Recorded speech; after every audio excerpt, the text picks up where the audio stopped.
जय हिंद। दोस्तों, हर साल आप देखते हो कि अलग अलग स्टेट सिविल सर्विसेज एग्जाम्स की नोटिफिकेशन निकलती है और अभी रिसेंटली राजस्थान एडमिनिस्ट्रेटिव सर्विसेज 2023 की नोटिफिकेशन भी जारी कर दी गई है। ऐसे में आप में से जो लोग यूपीएससी सिविल सर्विसेज एग्जाम की तैयारी कर रहे हो, उनके दिमाग में ये क्वेश्चन डेफिनेटली आता होगा कि क्या मुझे भी प्रिपरेशन के साथ स्टेट सिविल सर्विसेज एग्जाम देना चाहिए, और अगर देना चाहिए तो मेरा क्या माइंडसेट या स्ट्रेटेजी होनी चाहिए यूपीएससी प्रिपरेशन के साथ स्टेट सिविल सर्विसेज एग्जाम की प्रिपरेशन करने के लिए। आज के सेशन में हम इसी के ऊपर डिटेल में बात करने वाले हैं। देखो, वैसे तो जो स्टेट सिविल सर्विसेज एग्जाम के थ्रू वैकेंसीज फिल की जाती हैं, अगर उसकी हम पोस्ट की बात करें तो जो एक प्रॉपर पीसीएस ऑफिसर होता है या डीएसपी होता है, वो डाउन द लाइन एक आईएएस या आईपीएस ऑफिसर बनता है प्रमोट होने के बाद, बट डेफिनेटली उसमें कई साल लगते हैं। अगर हम उन सब फैक्टर्स की बात करें जिनको सोच के आप यूपीएससी सिविल सर्विसेज एग्जाम की तैयारी करते हो, लाइक अथॉरिटी, पावर, आप सोशल सर्विस कर सको, और भी जो अलग अलग फैक्टर्स होते हैं, पर्क्स एंड फैसिलिटीज गवर्नमेंट की, वो सब की सब चीज़ें आपको जब स्टेट सिविल सर्विसेज एग्जाम के थ्रू आप एक पीसीएस ऑफिसर, एक डीएसपी बनते हो, वहां पर भी फील होती हैं। और इसके साथ साथ जैसे यूपीएससी के अंदर तो अगर आपको कोई एक सेंट्रल सर्विस मिल गई तो आपका ट्रांसफर ऑल ओवर इंडिया कहीं भी हो सकता है, या आपको यही नहीं पता कि आईएएस आईपीएस में आपको काडर क्या मिलेगा। स्टेट सिविल सर्विसेज एग्जाम के अंदर आपको जो एक प्लस पॉइंट मिलता है वो ये मिलता है कि आपने जिस स्टेट का एग्जाम दिया है, आपको पता है कि सारी जिंदगी आप उसी स्टेट में रहने वाले हो, आपका काडर वही रहेगा। सो ये एक प्लस पॉइंट है। आप अगर यूपीएससी की तैयारी कर रहे हो तो डेफिनेटली आप स्टेट सिविल सर्विसेज एग्जाम की भी तैयारी कर सकते हो और इसका एग्जाम भी दे सकते हो। बट यहां पे एक बहुत इंपॉर्टेंट चीज इसका आपको ध्यान रखना है, वो ये है कि आप किस स्टेट सिविल सर्विसेज एग्जाम की तैयारी करने की सोच रहे हो, और सेकेंडली आप अभी अपनी यूपीएससी प्रिपरेशन में किस स्टेज पे हो, क्योंकि इन दो फैक्टर्स के बेसिस पे ही आप डिसाइड कर पाओगे कि आपको अभी एक सीरियस अटेम्प्ट देना है स्टेट सिविल सर्विसेज एग्जाम में या नहीं, और अगर देना है तो कितना टाइम डिवोट करना है। ये चीजें क्लियर हो जाएंगी आज के सेशन के बाद। सो सबके सब यूपीएससी एस्पिरेंट को बड़े ध्यान से सुननी है एंड तक सारी की सारी चीजें। सबसे पहले जो ये राजस्थान एडमिनिस्ट्रेटिव सर्विसेज की नोटिफिकेशन जारी हुई है, इसको एक बार थोड़ा सा देखते हैं, क्योंकि इसको एग्जांपल लेके हम समझ पाएंगे कि यूपीएससी एस्पिरेंट का माइंडसेट होना क्या चाहिए।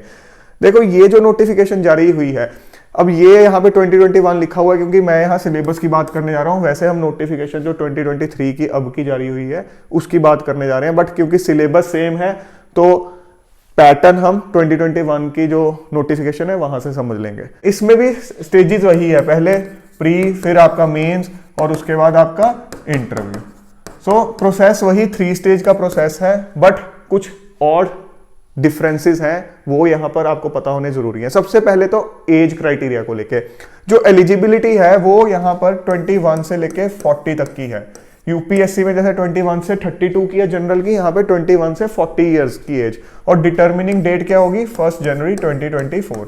2024 1 जनवरी को जो 21 साल कंप्लीट कर चुका और 40 को क्रॉस नहीं किया है वो ये एग्जाम दे सकता है। बाकी एज रिलैक्सेशन अलग अलग कैटेगरीज के लिए होता है। अब प्रीलिम्स का थोड़ा सा देख लेते हैं, प्रीलिम्स के अंदर क्या पैटर्न है इनका। इनका है कि 200 मार्क्स का प्रीलिम्स है, 3 घंटे का पेपर है, 150 क्वेश्चन होंगे और नेगेटिव मार्किंग 1/3 है। मैं ये थोड़ा डिस्कस क्यों कर रहा हूं, क्योंकि आपको जिस भी स्टेट का एग्जाम देने की आप सोच रहे हो सिविल सर्विसेज की, उसका एक बार पैटर्न एनालाइज करना बहुत जरूरी है। सबसे पहले एलिजिबिलिटी क्राइटेरिया तो देखोगे, उसके बाद ये देखना कि प्रीलिम्स का पैटर्न क्या है, क्योंकि हमें ये चीज देखनी है कि यूपीएससी से कितना डिविएट हो रहा है, उसी हिसाब से हम अपनी स्ट्रेटेजी बनाएंगे। अब एक बार अगर हमने प्रीलिम्स का ये देख लिया पैटर्न, अब एक बार प्रीलिम्स का सिलेबस भी देख लेते हैं कि यूपीएससी से कितना डिविएट कर रहा है। पैटर्न तो थोड़ा डिविएट कर रहा है, बट अगर सिलेबस ऑलमोस्ट सेम होगा तो काम चल जाएगा। सिलेबस देखते हैं। अगर हम ये history, art, culture, literature, tradition and heritage of Rajasthan की बात करें, ये डेफिनेटली एक एक्स्ट्रा पॉइंट है जो कि हर स्टेट सिविल सर्विसेज एग्जाम में आपको मिलेगा कि एक्स्ट्रा जो कंटेंट आपको प्रिपेयर करना पड़ेगा उस स्टेट से रिलेटेड। बट ये भी डिपेंड करता है कि वो स्टेट कितना ज्यादा उस पर फोकस करती है। वो आपको कहां से चीज पता चलेगी, उस स्टेट सिविल सर्विसेज एग्जाम के प्रीवियस ईयर क्वेश्चंस को एनालाइज करके। सिलेबस के साथ साथ आपको पीवाईक्यू भी देखने बहुत जरूरी है। उसके अलावा इंडियन हिस्ट्री, इसको हम कह सकते हैं कि ठीक है, आप अपना यूपीएससी की तैयारी कर रहे हो, उसके बाद कवर कर लोगे, इसको कवर कर लोगे यूपीएससी की तैयारी के साथ, ये अगेन एक्स्ट्रा पार्ट है। इंडियन कॉन्स्टिट्यूशन ये आप कवर कर लोगे। Political and administrative system of Rajasthan, again ये भी आपका एक एक्स्ट्रा पार्ट हो गया। उसके बाद इंडियन इकोनॉमी, ये आप यूपीएससी में कवर कर लोगे। Economy of Rajasthan again extra part है। उसके बाद साइंस एंड टेक आपका कवर हो जाएगा। अच्छा, रीजनिंग एंड मेंटल एबिलिटी, अब जिस तरह का इस बार सी सेट आया है तो डेफिनेटली आपको सी सेट के लिए ये चीजें अपनी एक अच्छे लेवल पे प्रिपेयर तो करनी पड़ेंगी। तो आप कह सकते हो चलो कुछ हद तक मेरी यहाँ भी हो जाएंगी, बट ये ध्यान रखना है क्योंकि ये प्री के अंदर इसके मार्क्स भी इवैल्यूएट होने हैं। ऑल्दो प्री के जो मार्क्स हैं वो आपकी रैंकिंग के लिए डिटरमिन नहीं होंगे, क्वालिफाइंग ही है, बट प्री के अंदर जो कट ऑफ डिसाइड होगी उसमें इस पार्ट के मार्क्स भी जुड़ने करंट अफेयर्स ये आपके उसमें कवर होते हैं। अब सिलेबस अगर आप देखोगे आपको दिखेगा कि हाँ, एक तो स्टेट का सिलेबस तो ऑब्वियसली हर स्टेट सिविल सर्विसेज एग्जाम में आएगा ही, बट पीवाईक्यू जब आप एनालाइज करोगे तो जो क्वेश्चंस पूछे जाते हैं वो आपके यूपीएससी के प्रीलिम्स के क्वेश्चन से बहुत अलग हैं। चाहे जो पार्ट आपने यहां पर किया भी होगा यूपीएससी पॉइंट ऑफ व्यू से, बट जब आप इनके क्वेश्चन अटेम्प्ट करोगे तो आपको देखोगे कि बहुत फैक्चुअल टाइप के क्वेश्चन हैं और आपको कहीं ना कहीं लगेगा कि नहीं यार, मेरी तैयारी इनको लेके नहीं है। इवन जो इनके स्टेट वाले क्वेश्चंस हैं वो भी बहुत फैक्चुअल हैं और स्टेट के क्वेश्चंस पे बहुत ज्यादा फोकस करते हैं। तो डेफिनेटली इसका प्रीलिम्स क्रैक करने के लिए आपको बहुत एक्स्ट्रा इनपुट लगाना पड़ेगा। आप ये नहीं कह सकते कि मैं यूपीएससी प्रीलिम्स प्रिपेयर करके बैठा हूं तो मेरा ये बाय डिफॉल्ट हो जाएगा, नहीं। आप पीवाईक्यू देखोगे तो समझ जाओगे। ऐसी आपको जिस भी स्टेट का आपने मेंस की तैयारी करनी है उसका एक बार मेंस का सिलेबस भी देखना होगा। अब इनके मेंस का क्या पैटर्न है, 4 पेपर है जनरल स्टडीज के, चारों के चारों 200 नंबर के, 3-3 घंटे के, ठीक है। अब एक बार फटाफट इसके सिलेबस पे भी नजर मार लेते हैं। ऐसे ही आपने हर स्टेट सिविल सर्विसेज एग्जाम के सिलेबस को, पीवाईक्यू को, दोनों को अच्छे से एनालाइज करना है। हिस्ट्री, राजस्थान की हिस्ट्री डिटेल में पूछी हुई है। उसके बाद इंडियन हिस्ट्री कल्चर ये आप कवर कर लोगे। History of modern world, world history भी यहां पर इंक्लूडेड है। उसके बाद इंडियन इकोनॉमी आपकी कवर हो जाएगी, वर्ल्ड इकोनॉमी कवर हो जाएगी प्रिपरेशन में, बट राजस्थान की इकोनॉमी यहां आपको अलग से कवर करनी पड़ेगी और सब्जेक्टिव है तो डेफिनेटली आपकी कमांड भी होनी चाहिए। सोशियोलॉजी चलो ठीक है, आप बेसिक यूपीएससी में कवर कर लोगे। अब ये मैनेजमेंट अगेन एक एक्स्ट्रा पार्ट जो आपको कवर करना पड़ेगा। Accounting and auditing extra part, देख रहे हो जीएस का जो पहला पेपर है उसी के अंदर ही राजस्थान के भी टॉपिक्स और ये टॉपिक्स ये भी एक्स्ट्रा हैं। उसके बाद पेपर 2 की बात करें, एडमिनिस्ट्रेटिव एथिक्स, ये आप कह सकते हो कुछ हद तक आपका ओवरलैपिंग हो जाएगा यूपीएससी के साथ। General science and technology, but अगर आप सिलेबस देखोगे तो बहुत ज्यादा टर्म्स डिफाइन की हुई हैं जो टेक्निकल टर्म्स हैं, चाहे वो फिजिक्स को लेके, चाहे बायोलॉजी को लेके, चाहे केमिस्ट्री को लेके। ऑल्दो चीजें जो यूपीएससी में पूछी जाती हैं वो भी बहुत वास्ट है, बस फर्क इतना है यूपीएससी एक होलिस्टिक सा सिलेबस लिख देता है। जब पेपर आता है तब आपको पता चलता है कि सिलेबस तो अनलिमिटेड टाइप है। यहां पर इन्होंने बहुत डिटेल में डिफाइन किया हुआ है, बट स्टिल बहुत ज्यादा टेक्निकल चीजें डिफाइन की हुई हैं। तो ये काफी जो आपके स्कूल टाइम की साइंस होती है, इवन +1 +2 के भी कई टॉपिक्स के नाम इन्होंने यहाँ पर लिखे हुए हैं। उसके बाद आपके ज्योग्राफी एंड जियोलॉजी, चलो वर्ल्ड की और इंडिया की आपकी कवर हो जाएगी कुछ हद तक, बट अगेन राजस्थान की आपको एक्स्ट्रा करनी पड़ेगी। उसके बाद paper 3 Indian political system, world politics, current affairs आपका कवर हो जाएगा यूपीएससी में।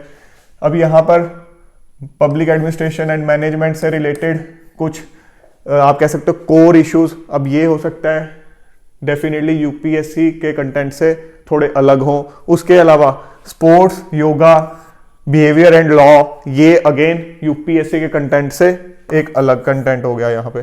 तो यहाँ पे आप देखोगे लॉ से रिलेटेड अलग क्वेश्चन, बिहेवियर से रिलेटेड अलग क्वेश्चंस आएंगे।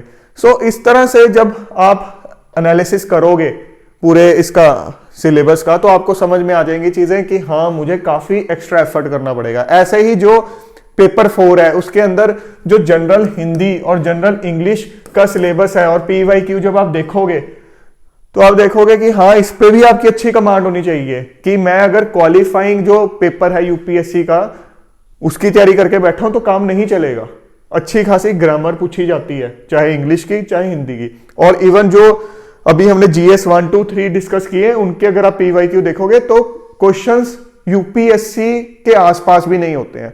यूपीएससी काफी एनालिटिकल क्वेश्चंस पूछता है, आपके कॉन्सेप्चुअल क्वेश्चंस पूछता है, लॉजिकल क्वेश्चंस पूछता है, बट यहां पर फैक्चुअल क्वेश्चंस पे ज्यादा जोर होता है। बीच बीच में होते हैं बट ज्यादा आप देखोगे फैक्चुअल क्वेश्चंस होते हैं। सो यूपीएससी की तैयारी करके बैठे हो तो ये मत सोचना कि फॉर ग्रांटेड आप ये एग्जाम निकाल लोगे, इसके लिए अच्छा खासा इनपुट देना पड़ेगा। हाँ, किसी और स्टेट का देखोगे तो हो सकता है वो यूपीएससी के आसपास हो, ज्यादा एफर्ट आपका ना लगे एक्स्ट्रा, कुछ हो सकता है आपको लगे कि हाँ ये तो बहुत इजी टाइप है, इनके जो PYQ आए हैं, तो वो स्टेट टू स्टेट वेरी करेगा। अब जब आपने एक बार एनालिसिस कर लिया, अब आपने ये देखना है कि आप अपनी प्रिपरेशन में खड़े कहां हो। अब यहाँ पे 4 कैटेगरीज मैंने बना रखी हैं यूपीएससी एस्पिरेंट्स के लिए। पहले तो वो हैं जो पहली बार अगले साल के एग्जाम की तैयारी कर रहे हैं, यूपीएससी 2024 की। ऐसे स्टूडेंट्स तो भूल के भी अभी ये मत सोचें कि मैं ये RAS का जो प्रीलिम्स है इसकी तैयारी अलग से करने बैठूंगा।